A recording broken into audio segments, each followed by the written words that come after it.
आप लोग ये बात तो भली बात जानते ही होंगे कि भारत, पाकिस्तान, बांग्लादेश के आसपास के जितने ही मुस्लिम हैं सब दोयम दर्जे के कन्वर्टेड मुस्लिम हैं। और जो यमन, कुवैत, दुबई इस तरफ के मुस्लिम हैं, ये लोग इन्हें मुस्लिम भी नहीं मानते हैं। आइए अब आपको एक ऐसी वीडियो दिखाता हूँ जहाँ पर एक यमन का मुस्लिम भारत, पाकिस्तान और बांग्लादेश के आसपास के दोयम दर्जे के कन्वर्टेड मुस्लिम्स की कैसे मजाक बना रहा है, इन्हें कैसे ट्रोल कर रहा है। वो शेर उन लोग के लिए सुनाते हैं वो लोग। ओ भाई साहब, ओ माय डियर, सलाम वालेकुम। वालेकुम अस्सलाम Sheikh Rafiq, how are you? I am fine. Fine या फुल फाइन? Full fine. बस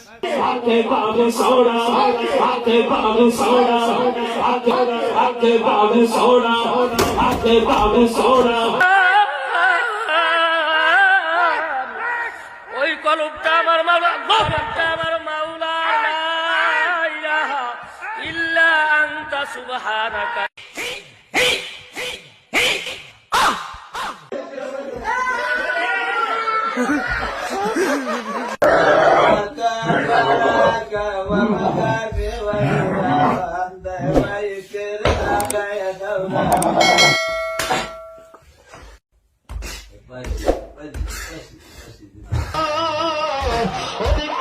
ইসমাইল আলাইহিস সালামের ছোট্ট ইসমাইল তার গুরুমনের আঘাত দিয়া মাটিতে যখন আঘাত করে দিল,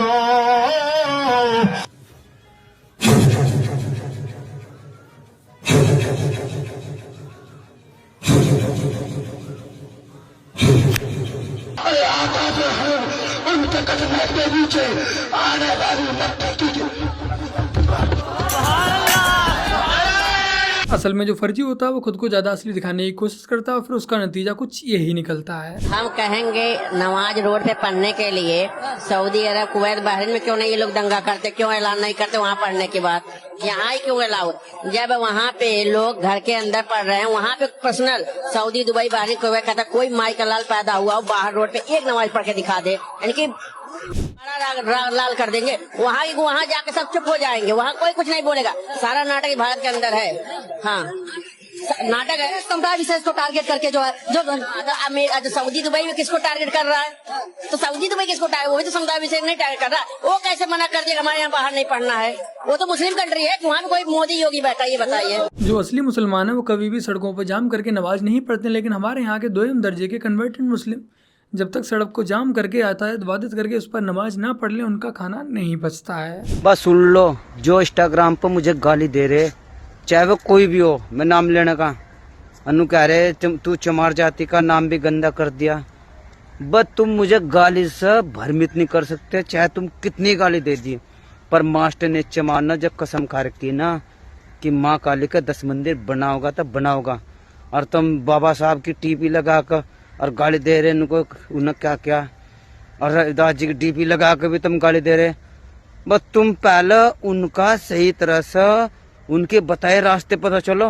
उन्होंने किसी को गाली नहीं दी, न रविदास ने किसी को गाली दी, अपने ज्ञान दृष्टि से लोगों को झुकाया।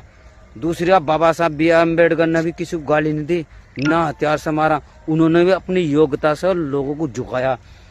और तुम्हारे पास झुकाने की ताकत तो है नहीं, लेकिन तुम गाली देते हो। अब मास्टर ने चमाना पक्का प्रण कर रखा, माँ काली का 10 मंदिर बनाओगा तब बनाओगा, और उस तक केवल 3100 गांव जाकर ना वे जो सज्जन लोग, जो धर्मात्मा लोग, जो सब समाज को मानते हैं, चाहे किसी समाज का हो, ना कोई छोटा बड़ा समाज मानते, उन लोग ढूंढना, और वही लोग मेरी सहायता करेंगे। जय हिंद, जय भारत, जय रविदास। नमन है भाई आपको, और आपको पूरा सपोर्ट है। फर्जी अम्बेडकर वादियों की ऐसे ही बजाते रहो। किसने किया था? इनवाइट किया था चाय के लिए, अब खाना क्यों खा रहे हैं? रुकिए ना जरा, मुझे चेक करो, मैं बोलूंगा। रुकिए जरा, रुकिए। 38 आतंकवादी जिनको अहमदाबाद कोर्ट ने सजाए मौत दे दी अहमदाबाद ब्लास्ट केस में, उनका केस जमीयते उलेमाए हिंद लड़ रहा है, और आप यहां बैठकर मुझे कह रहे हैं कि गर्दन उतारने वालों का इस देश के लोग समर्थन नहीं करते, या मुस्लिम आउटफिट समर्थन नहीं करते। अरे बाप रे, ये तो धोती खोल रहा है। कमलेश तिवारी की जिन 5 लोगों ने गर्दन काट दी, उन 5 लोगों का केस जमीयते उलेमाए हिंद लड़ रहा है कोर्ट में, और आप यहां टीवी पर बैठकर कहते हैं कि हम समर्थन नहीं करते। और कैसे समर्थन करोगे? उनके साथ खड़ा होकर गला तो काटने से रहे, क्योंकि सामाजिक संगठन और आदमी हैं आप। लेकिन ये आतंकवाद का समर्थन नहीं करते, आतंकवादी को बचाने का समर्थन करते। किसको बेवकूफ बना रहे हैं आप? आतंकवादियों का कोई भी मजहब नहीं होता, लेकिन उनका केस लड़ने के लिए, उन्हें बचाने के लिए सबसे पहले मुस्लिम संगठन ही सामने नजर आते हैं। और जब भारतीय सेना इन आतंकवादियों को 72 हूरों की प्राप्ति करवा देती है और जब इनका उसके बाद क्रियाक्रम किया जाता है तो वो इस्लामिक विधि के द्वारा ही किया जाता है, लेकिन ना आतंकवाद का कोई भी मजहब नहीं होता। सभी भाइयों को जय श्री राम।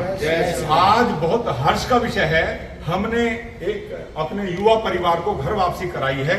हमारा छोटा भाई जिसका नाम रईस था, उसका नाम आज हमने समीर रखा है और ये हमारी बिटिया, और सब कुछ ये ही अपने मुख से आपको बताएंगे। बताइए। मैंने इस्लाम को स्टडी किया 2-3 साल लगभग, और पिछले 6 साल से स्टडी कर रहा हूँ अच्छे से। सनातन धर्म को भी स्टडी किया मैंने, लेकिन मेरा रुझान सनातन धर्म की तरफ था। पिंकी भैया ने मेरी बहुत सहायता करी है, तो इन्होंने ही समझाया मेरे को चीज़ों को लेके। तो उसके बाद मैंने ये कदम उठाया कि मैं अपनी मर्जी से मैं अपने परिवार के लिए जो करूँगा ये सब करूँगा, अच्छे से करूँगा। तो पिंकी भैया ने ये सब धर्म परिवर्तन करवाया हमारा। मैंने अपनी मर्जी से किया है सब, सनातन धर्म को स्टडी किया, इस्लाम धर्म को स्टडी किया, उसके बाद मैंने ये फैसला किया है। ये हमारी बिटिया, इसका नाम बेटा आप खुद बताओ। मेरा नाम पहले मरियम था, अब हमने अपना नाम सोनी धवन रखा है। मैं आलिमा भी रह चुकी थी, लेकिन मुझे सनातन धर्म में इंटरेस्ट ज़्यादा था, तो भाई साहब ने हमें विश्वास दिलाया कि हम रक्षा करेंगे। हमारा नामकरण करवाया, धर्म परिवर्तन करवाया।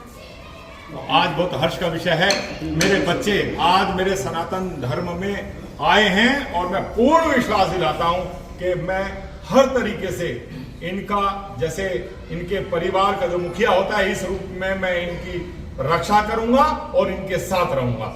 सभी भाइयों को एक बार पुनः कहता हूं, किसी भी भाई को सनातन धर्म में वापसी आना है तो हमसे संपर्क करें। जय श्री राम। जय श्री राम। बहुत ही सराहनीय कार्य इनकी नरक जैसी जिंदगी से आपने निकाल कर सही राह पर लिया है। बाकी यदि आप लोग इन्हें ट्विटर या सोशल मीडिया पर फॉलो करना चाहते हैं तो इनका यूजर नेम ये रहा, आप लोग ये सर्च करके इन्हें फॉलो कर सकते हैं। वह कोई मुस्लिम भाई बहन घर वापसी करना चाहता है तो इनसे संपर्क कर सकता है। ये भारत में मुसलमान दलितों को कोई सम्मान नहीं देता है, केवल दिखावा है।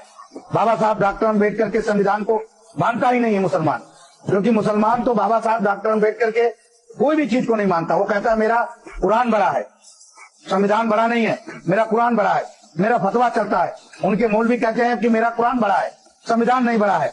तो जब हिंदू राष्ट्र रहेगा तो ये मौलवी चिल्लाना बंद करेंगे, और हिंदू राष्ट्र में मैं आपको खुलेआम कह रहा हूँ कि जो आज भी बौद्धों को जो सम्मान हिंदू देता है कोई व्यक्ति नहीं देता। ये फैक्ट जय भीम जय मीम वाले व जो फर्जी नवोद वो पचा नहीं पाएंगे। के साथ लड़की को कॉन्टिनेंटल कैफे में ले जाते हैं, जहां उसे नशा कराकर बार बार उसके साथ रेप किया जाता है। इसके बाद अलग अलग दिन साजिद, इमरान, जैब, अमन, राज खान, दानिश, सोहेल, शोएब और दूसरे आरोपी लड़की को होटल, कैफे, गोदाम, छत, कमरे और सुनसान जगहों पर ले जाकर गैंगरेप करते हैं।